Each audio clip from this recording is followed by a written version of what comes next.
주셔서 오늘도 말씀하여 주실 줄 믿고 감사하며 예수님 이름으로 기도합니다. 아멘.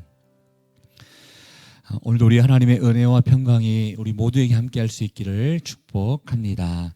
오늘 함께 나눌 말씀은 요한계시록 16장 1절부터 9절까지의 말씀 되겠습니다.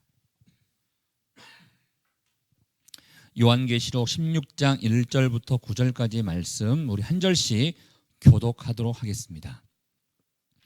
제가 먼저 1절 말씀 읽겠습니다. 또 내가 들으니 성전에서 큰 음성이 나서 일곱 천사에게 말하되 너희는 가서 하나님의 진노의 일곱 대접을 땅에 쏟으라 하더라. 첫째 천사가 가서 그 대접을 땅에 쏟음에 짐승의 표를 받은 사람들과 구상에게 경배하는 자들에게 악하고 독한 종기가 나더라. 둘째 천사가 그 대접을 바다에 쏟음에 바다가 곧 죽은 자의 피같이 되니 바다 가운데 모든 생물이 죽더라. 셋째 천사가 그 대접을 강과 물 근원에 쏟음에 피가 되더라. 내가 들으니 물을 차지한 천사가 이르되 전에도 계셨고 지금도 계신 거룩하신 이여 이렇게 심판하시니 의로우시도다. 그들이 성도들과 선지자들의 피를 흘렸으므로 그들에게 피를 마시게 하신 것이 합당하나이다 하더라. 또 내가 들으니 제단이 말하기를 그러하다. 주 하나님 곧 전능하신 이시여 심판하시는 것이 참되시고 의로우시도다 하더라. 넷째 천사가 그 대접을 해에 쏟음에 해가 권세를 받아 불로 사람들을 태우니 함께 읽겠습니다. 사람들이 크게 태움에 태워진지라. 이 재앙들을 행하는 권세를 가지신 하나님의 이름을 비방하며 또 회개하지 아니하고 주께 영광을 돌리지 아니하더라. 아멘. 요한계시록 16장까지 말씀을 지금 보고 있습니다. 조금 복습 차원에서요. 요한계시록을 그냥 마냥 어렵게 생각하는 사람들이 많기 때문에 흐름을 이렇게 잘 이렇게 한번 살펴보시면 되는데 처음에 예수님께서 요한에게 나타나셔서 환상을 이제 보여주시는 장면으로 시작을 합니다. 그리고 2장, 3장에 가서 소아시아의 7교회, 그 당시 대표적으로 뽑을 수 있는 7교회, 초대교회를 예수님께서 이제 평가를 하시는 거죠. 책망받을 일이 있고 또 칭찬받을 일들에 대해서 평가를 하십니다. 그러면서 이제 4장부터 예수님께서 7인 재앙, 7인을 이렇게 떼는 재앙들을 하나씩, 둘씩, 셋씩 이렇게 7개를 소개합니다. 그리고 7 나팔 재앙을 그 다음에 또 소개를 하는 것이죠. 그리고 우리가 지금 보고 있는 7 접시, 7 대접 심판을 이제 소개하는 내용으로 가고 있는 것입니다. 7인, 7 나팔, 7 대접 이렇게 점차 오고 있는 것을 보시면 되는데요. 7인의 심판과 7 나팔의 심판은 어떻게 보면 예비적인 심판이라고 볼 수 있습니다. 그러니까 제한적인 심판인 것이죠. 모든 것들을 다 싹 이렇게 없애는 심판이 아니라 어떻게 제한적인 심판이었습니다. 그런데 지금 오늘부터 보게 될 이 대접 심판은 전체적인 심판이다라고 보시면 됩니다. 우리가 알고 있는 정말 말세, 종말에 일어나게 될 그 일들을 우리에게 더 구체적으로 소개하고 있는 것을 보게 됩니다. 모든 것을 다 파멸시키는 심판이다 이렇게 이해하시면 됩니다. 자, 그러면 이제 어떻게 심판이 임하게 되는가? 1절 말씀에 보니까요. 또 내가 들으니 성전에서 큰 음성이 났다라고 이렇게 이야기하고 있습니다. 여러분 계속 어제도 제가 한번 언급을 했는데요. 요한이 자기의 생각을 가지고 글을 쓴 게 아닙니다. 요한이 내가 봄에 이런 표현이 있죠. 그리고 오늘은 내가 들으니 이런 표현을 하고 있습니다. 그러니까 주님께서 요한에게 보여주신 것, 주님께서 요한에게 들려주신 것을 기록한 책이 바로 요한계시록이다. 이렇게 생각하시면 됩니다. 그러니까 사실은 성경에 저희가 66권을 보고 있지만 성령의 감동에 의해서 사람들이 이제 글을 쓰기도 합니다. 마태, 마가, 누가, 요한복음 이렇게 보면 그 예수님의 일대기를 쓰고 있지만 그들이 감동받은 대로 쓴 거기 때문에 때로는 마태와 마와 누가 요한복음에 있어서 조금 보는 관점에 따라서 이야기가 좀 달라질 때가 있습니다. 그러나 요한계시록은 요한이 본 대로, 요한이 들은 대로 그것을 쓴 기록이 바로 요한계시록이다. 요한의 개인의 감정과 개인의 느낌으로 쓴 게 아니라 예수님께서 장차 이 땅 가운데 어떠한 일이 벌어질 것이라는 것을 보여주면서 쉽게는 믿는 자들에게는 하나님의 나라가 영원한 하나님의 나라가 열리게 될 것이다. 믿지 아니하고 악을 행하는 자들에게는 심판이 임하게 될 것이다라는 것을 알려주고자 우리에게 알려주는 책이 바로 요한계시록이다라는 것을 여러분께서 꼭 기억하시기를 바랍니다. 주님께서 들려주셨습니다. 성전에서 큰 음성이 났는데 7 천사에게 명령합니다. 이제 하나님의 진노의 7 대접을 땅에 쏟으라라고 명령을 하십니다. 근데 여러분, 이 쏟으라는 표현이 그냥 이렇게 찔끔찔끔 물을 부어라라는 느낌보다는 넘치게 부어라라는 느낌이 있습니다. 그러니까 모든 재앙, 7 대접에 나오는 모든 재앙들이 어떻게 보면 성령 충만한 게 아니고요, 재앙이 충만하게 이 땅 가운데 임하게 될 것이라는 것을 우리에게 알려주고 있다는 것이죠. 자, 그럼 첫 번째, 오늘은 첫 번째부터 네 번째 이 7 대접 가운데 첫 번째부터 네 번째까지 대접 심판을 얘기하고 있는데요. 첫 번째 어떤 심판이 있는가 한번 보겠습니다. 2절 말씀 한번 읽어보겠습니다. 2절입니다. 시작. 첫째 천사가 가서 그 대접을 땅에 쏟음에 짐승의 표를 받은 사람들과 그 우상에게 경배하는 자들에게 악하고 독한 종기가 나더라. 첫 번째 천사가 어떠한 진노의 잔을 이렇게 진노의 대접을 분가 봤더니 땅에 쏟았다고 합니다. 땅에 쏟았는데 이 땅에 있는 짐승의 표를 받은 사람들과 우상에게 경배하는 자들에게 이 진노가 임하게 되었다는 것입니다. 근데 여러분, 여기 짐승의 표를 받은 자가 누구입니까? 상징적으로 적그리스도를 얘기하고 있습니다.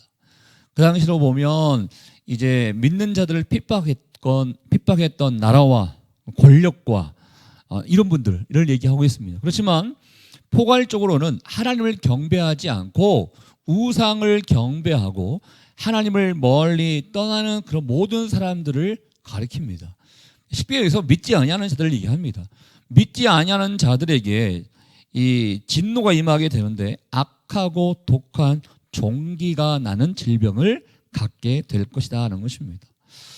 이 악하고 독한 종기, 사실 여러분 첫 번째, 두 번째, 세 번째 이 대접 심판은 마치 이스라엘 민족들이 출애굽을 하기에 앞서서 애굽에 10가지 재앙이 내렸던 그 재앙 가운데 비슷한 내용이기도 합니다. 그러나 애굽에 임해졌던 그 재앙은 애굽 사람들에게만, 애굽 땅에게만 임했다면 여기에 지금 소개하고 있는 땅이라는 것은 모든 땅 가운데 임하게 될 것이라는 것을 우리는 알 수 있습니다. 고통이 있겠죠. 독한 종기가 나니까. 또는 그게 이제 불결하게 보일 수도 있겠죠. 혐오감을 줄 수도 있겠죠. 흉해 보일 수도 있겠죠. 모든 자들에게, 믿지 않는 모든 자들에게 이러한 고통이 임하게 될 것이라는 첫 번째 대접 심판을 우리에게 소개해주고 있다는 것입니다. 누구에게? 기억하십시오. 짐승의 백성, 즉 하나님을 알지 못하는 짐승의 백성들에게 임하게 된다라는 거예요. 이 근본적인 차이는 누구를 경배하느냐, 누구를 좋아하느냐, 누구를 따르느냐, 이게 근본적인 차이가 있습니다. 여러분, 그 중간지대라는 게 보통 있잖아요. 어디를 가든지 이쪽이냐 저쪽이냐, 뭐 사실은 뭐 정치를 보더라도 우쪽이냐 좌쪽이냐, 아니 나는 뭐 중도파다, 뭐 이렇게 해서 중간지대가 있지 않습니까? 그런데 여러분, 신앙은 중간지대가 없습니다. 하나님의 백성이냐 하나님의 백성이 아니냐, 이거예요. 그러니까 조금 뭐 교회에 대해서 좀 호응이 있고, 뭐 교회에 대해서 핍박하지 않고 그래도 뭐 착하게 사는 사람들은 그래도 이런 심판을 받지 않겠지. 우리는 인간의 생각에 그렇게 갔습니다. 정말 신앙생활 잘하는 사람들은 당연히 천국, 저주하고 핍박하고 이런 사람들은 당연히 지옥. 착한 마음씨를 갖지만 교회를 안 다니는 사람들은 중간지대 아닙니까? 뭔가 그들에게는 조금 다른 뭐가 좀 있어야지 않겠습니까라고 인간들은 그렇게 생각할 수 있습니다. 그러나 하나님을 경배하느냐 경배하지 않느냐, 하나님을 믿느냐 하나님을 믿지 아니하냐, 이것밖에 없습니다.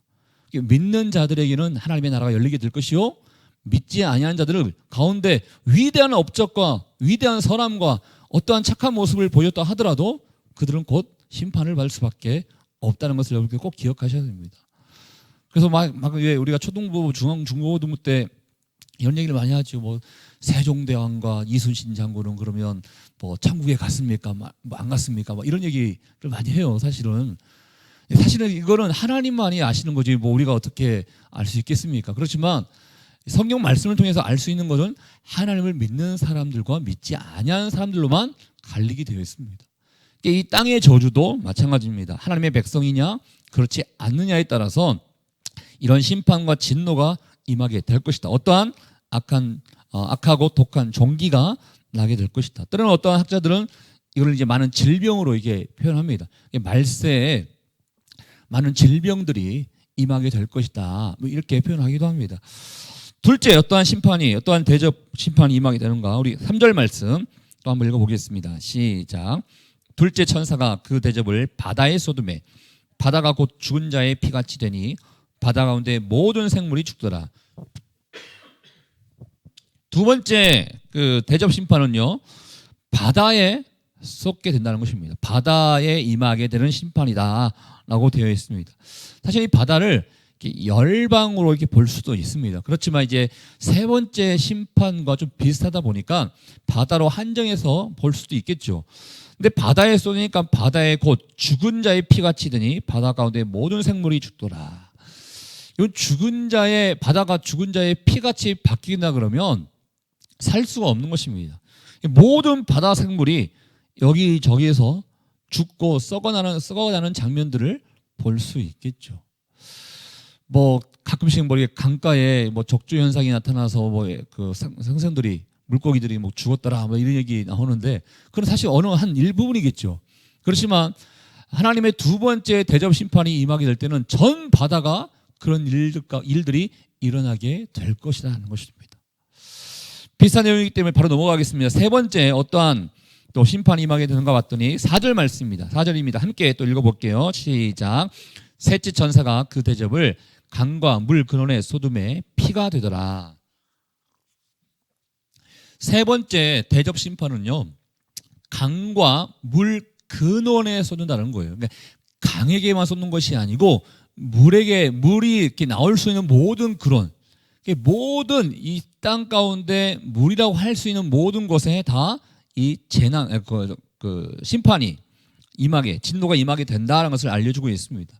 전 지구적으로 미치겠죠. 누구도 그것을 피할 수 없을 것입니다. 왜냐하면 우리는 모든 사람들은 물을 안 마실 수 없기 때문에. 하나님의 백성들 가운데는 이 구함을 받게 되지만 하나님을 알지 못하는 사람들은 숨을 곳이 없이 모든 이런 진노를 받게 된다라는 거예요.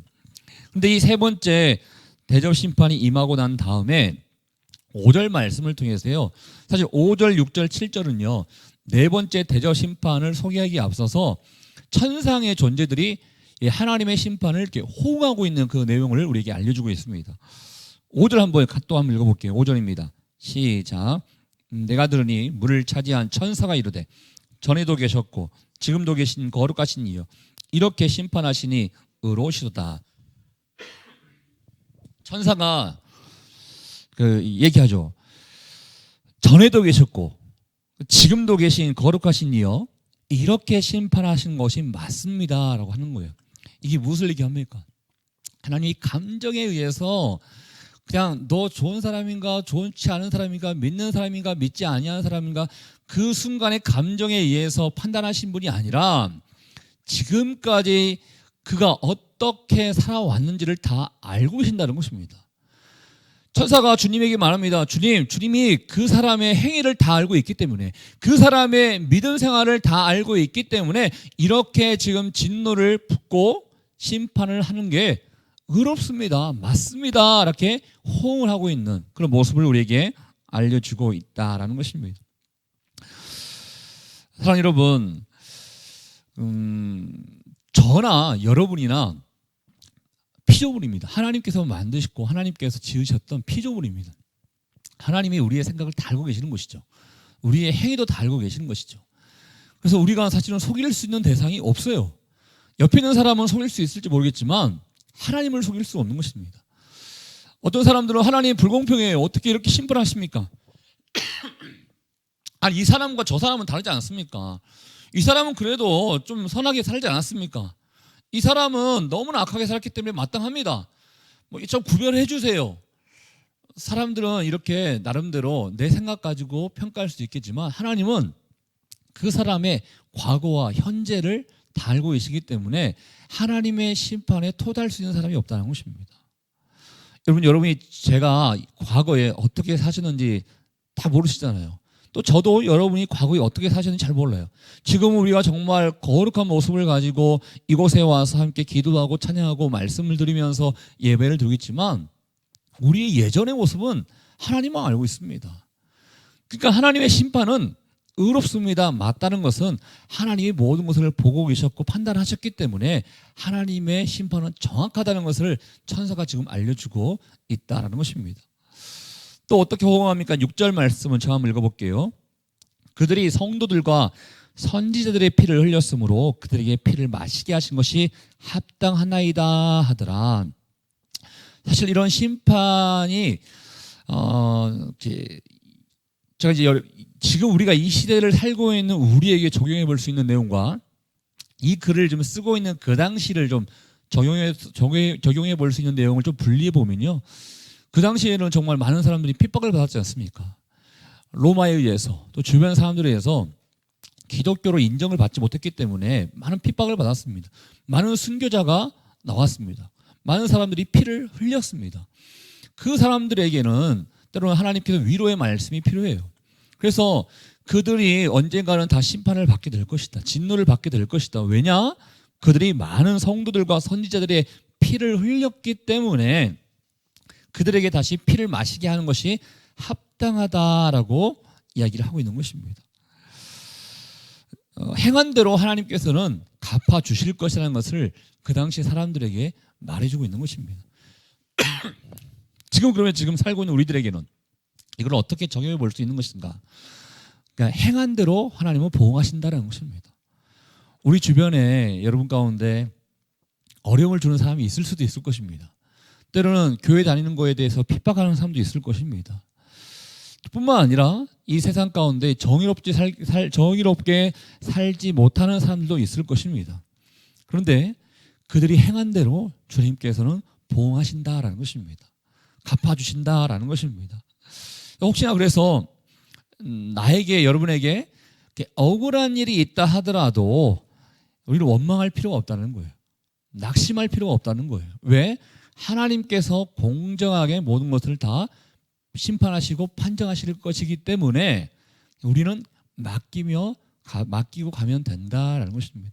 그 당시 백성들에게 또 우리들에게 물론 적용 포인트가 조금 다를 수 있겠지만 하나님은 모든 것을 다 알고 계시기 때문에 보응하시는 분이시다라는 것을 우리에게 알려주고 있다라는 것이죠.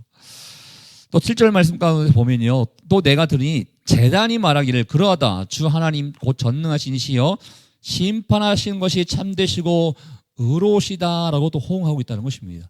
근데 여기에 지금 호응하고 있는 대상이 누구냐면 제단입니다. 제단. 근데 제단이라는 것은 성소 안에 있는 이제 제단인데 사실은 이거를 이제 상징적으로 어떻게 표현할 수 있냐면요. 성도의 기도가 담겨 있는 것으로 이렇게 표현할 수 있습니다. 많은 성도들이 하나님 이런 고통 가운데 나를 구원해 주세요. 하나님 저 악으로부터 나를 구원해 주세요. 이런 기도.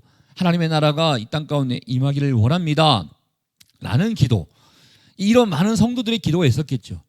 이 성도들 또한 맞습니다. 저들이 심판당하는 게 맞습니다라고 함께 호응하고 있다는 것입니다. 일방적으로 하나님의 물론 하나님의 주권적인 그 뜻에 따라서 심판을 하시지만 하나님의 심판에 의해서 천상의 모든 천사와 주의 백성들이 하나님의 심판은 옳습니다. 하나님의 심판은 의롭습니다. 하나님의 심판은 합당합니다. 이렇게 함께 호응하는 일들이 마지막 날 가운데 임하게 된다는 것을 우리에게 알려주고 있다는 것입니다. 오늘의 마지막 네 번째 그러면 어떤 진노와 심판이 임하게 됩니까? 8절 말씀입니다. 우리 8절 같이 한번 읽어보겠습니다. 시작. 해가 권세를 받아 불로 사람들을 태우니 네 번째 진노는요. 해에게 임합니다. 태양이죠, 태양. 근데 태양에게 임하는데 어떠한 그런 결과가 나오는가 봤더니요. 불로 사람들을 태울 거라는 거예요. 여러분 이거는 이제 해에 태양의 정상적인 기능을 하지 못하게 된다는 걸 얘기합니다.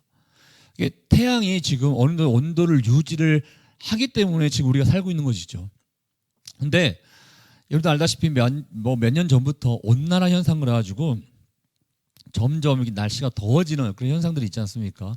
그래서 여름 되면 너무나 살기 힘들다 이런 한숨들이 나오기도 하는데요. 그거만이 문제가 아니라 더 큰 뜨거움이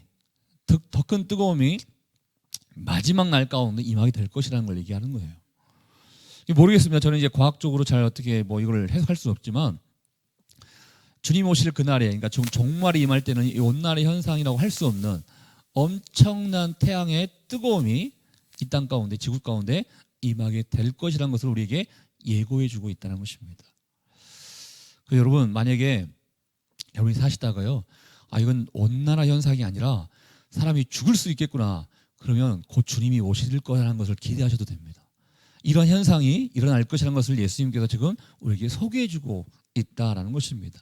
근데 안타깝게도 지금 우리가 내 대접에 대한 진노 심판을 얘기하고 있지 않습니까? 근데 안타깝게도 9절 말씀에 보면요, 사람들이 크게 태워진지라 이런 심판이 임하게 됐습니다. 진노가 임하게 됐습니다. 근데 이 재앙을 행하는 권세를 가지신 하나님의 이름을 비방하는 사람들이 여전히 있을 거라는 거예요. 또 회개하지 아니하고 주께 영광을 돌리지 아니하는 사람들이 여전히 있을 것이라는 것입니다. 그들이 누굴까요? 만약에 하나님의 7 대접 심판이 벌어지고 있는 현상을 바라보고 곧 죽을 상황에 있음에도 불구하고 여전히 부인한다는 거예요. 이건 하나님의 심판이 아니야. 어쩌다 보니까 자연현상 가운데 일어나고 있는 것일 거야. 여전히 하나님에 대해서 인정하지 않고 자신의 지혜와 자신의 경험을 가지고 마치 자신이 똑똑한 것처럼 지혜로운 것처럼 이야기하는 사람들이 여전히 존재하고 있을 것이다 라는 것을 알려주고 있다는 것입니다. 이래서는 안 되겠죠. 저도 마찬가지입니다. 하나님께서 우리에게 때로는 이런 대접 심판을 통해서 사인을 주실 때가 있습니다. 근데 지금 우리는 물론 종말을 준비하고 있는 사람이긴 하지만 이 모든 과정 가운데는 분이 하나님께서 신호를 주신다는 거예요. 종말에 나타날 신호를 지금 주고 있는 것처럼 우리의 삶 가운데 하나님께서 일하시고 하나님이 원하시는 그 뜻을 알려주기 위해서는 우리 각자에게 하나님의 신호가 있다는 것입니다. 그럼 그 신호에 대한 반응을 해야 됩니다. 근데 하나님께서는 신호를 주시는데 내가 부인하는 거예요. 아니야. 이거 그럴 일이 없어. 하나님이 나에게 지금 신호 줄 일이 없어. 나는 그냥 내가 원하는 대로 그냥 갈래. 이럴 때가 참 많이 있다는 것이죠. 근데 그게 지혜로운 자가 아니고 미련한 자라는 것을 우리에게 알려주고 있다는 것입니다. 여러분 또 내일부터 또 이제 5번째, 6번째, 7번째 이 대접 심판에 대해서 이야기하고 있겠지만 오늘 첫 번째부터 4번째까지의 대접 심판을 바라보면서 이 모든 것은 그 특징이요, 하나님의 의로움을 표시하고 있다라는 것입니다. 그 애가 행한 대로 하나님께서 다 갚아주는 보응이라는 과정 가운데 하나님이 심판을 하고 있다는 것을 우리에게 소개해주고 있다라는 것입니다. 그렇기 때문에 우리가요 더 잘 살아야 되는 거예요. 하나님이 다 보고 계시고 하나님이 다 알고 계시기 때문에 오늘 하루를 살아간다 하더라도 하나님 내가 더 잘 살게요. 모든 것을 다 보고 계시고 아시는 하나님께서 그에 합당한 심판을 주시는 이기 때문에 하나님 오늘도 더욱더 하나님을 의지하며 살게요. 세상 의지하거나 권력 의지하거나 돈 의지하거나 그렇게 사는 것이 아니라 하나님을 의지하며 살게요. 이 믿음의 고백을 드리며 살아가는 삶이 진정한 복된 삶이고 주님 오실 그날을 예배하는 삶이다라는 것을 우리에게 알려주고 있습니다. 오늘 하루도 승리하시고 주님 안에 온전히 거할 수 있는 저와 여러분들 수 있기를 주의 이름으로 축복합니다. 우리 같이 한번 기도하도록 하겠습니다. 이 시간에 함께 기도할 때 하나님 7 대접의 또 심판, 이 진노를 우리에게 소개해주고 있는데 이 모든 과정 가운데 기준은 하나님의 백성이냐, 하나님을 경배하느냐, 그렇지 아니하느냐, 이 갈림길에 있습니다. 하나님 우리가 주의 백성입니다. 또 믿음 안에 거하게 도와주시고 더 나아가서 진노의 이 결과를 맞이할 수밖에 없는 사람들에게 하루속히도 증거하면서 복음을 전하고 또 그들이 이 진노의 상황 가운데 있는 것이 아니라 하나님의 백성으로 올 수 있는데 쓰임받는 또 우리가 되기를 원합니다. 그리고 오늘 하루의 삶 가운데도 주님만을 의지하면서 주님만을 경배하면서 주님만을 찬양하면서 살아가는 하루가 될 수 있기를 원하오니 오늘도 우리의 고백을 받아주시고 우리의 삶 가운데 하나님의 승리가 임할 수 있도록 역사하여 주시옵소서. 함께 주신 말씀을 생각하며 여러분 자신을 위해서 함께 기도하며 나가도록 하겠습니다. 하나님 아버지, 오늘도 우리와 함께 해주셔서 감사합니다. 하나님, 일곱 이 대접의 심판을 우리에게 보여주시고 들려주시고 말씀해 주시면서 어떠한 재앙과 어떠한 진노가 임하게 될 것인지를 우리에게 소개해 주신 하나님 아버지, 그 진노를 받을 수밖에 없는 사람들은 짐승의 백성이요 세상의 백성이요 하나님을 알지 못하는 백성들이 이런 진노를 받게 될 것이라고 말씀해 주고 있습니다. 행한 대로 갚을 것이라고, 행한 대로 보응하실 것이라고 말씀하신 하나님 아버지, 오늘 하루의 삶 가운데 더욱더 주님만을 경배하고 주님만을 의지하며 나갈 수 있기를 원하오니 우리의 삶을 주님 축복해 주시고 인도하여 주시옵소서. 아버지만을 바라봅니다. 아버지만을 의지합니다. 영광을 받아 주시옵소서. 사랑과 은혜가 충만하신 하나님 아버지, 오늘 일곱 대접의 심판을 또 시작하고 소개하는 과정 가운데 어떠한 자가 살아남고 어떠한 자가 죽게 되는지를 우리에게 말씀해 주셨습니다. 근본적으로 세상을 경배하고 세상을 숭배하며 세상을 의지하는 자들에게는 이러한 진노가 임할 수밖에 없다. 행한 대로 갚을 수밖에 없다. 행한 대로 심판하는 것이 맞다는 것을 우리에게 소개해 주고 계신 하나님 아버지, 우리의 삶이 세상 의지하고 세상 바라보는 것이 아니라 하나님만을 경배하고 하나님 안에 거하고 주님만을 온전히 믿으며 나아갈 수 있는 하나님의 백성들 될 수 있도록 인도하여 주시옵소서. 이 은혜가 더 많은 사람들에게 임하기를 원합니다. 우리의 식구들 가운데 우리 주변에 있는 사람들에게도 이 은혜가 임하기를 원하오니 성령 하나님의 아버지께서 함께 해주시고 그들의 막혀있는 문들을 열어주시옵소서. 또 우리가 각자 기도하며 또 주님 앞에 나가게 될 것입니다. 우리의 모든 형편을 알고 계신 하나님 아버지, 우리의 마음의 중심이 하나님께로만 향하기를 원합니다. 먼저 그의 나라와 그의 의를 구하라. 그리하면 이 모든 것을 너희에게 더하여 주실 것이라고 말씀하신 하나님 아버지, 하나님 우리의 삶 가운데 하나님을 의지하기를 원하오니 우리의 모든 건강과 우리의 모든 일터와 우리의 모든 학업과 우리의 모든 막혀있는 모든 문들이 하나님 안에서 잘 열릴 수 있도록 은혜와 복을 우리에게 더하여 주시옵소서. 함께 하신 주님께 감사와 영광을 돌려드리오며 지금 이 시간 우리 인생의 길과 진리와 생명 되시는 예수 그리스도의 은혜와 하나님 아버지의 그 크신 사랑하심과 성령의 교통 위로 충만하심이 오늘도 주님 안에 거하고 주님을 경배하기를 원하는 주의 백성들 한 사람 한 사람 머리 위에 우리의 가정과 일터와 사람 살리는 교회 위에 이제부터 영원토록 함께 하기를 간절히 축원하옵나이다. 아멘.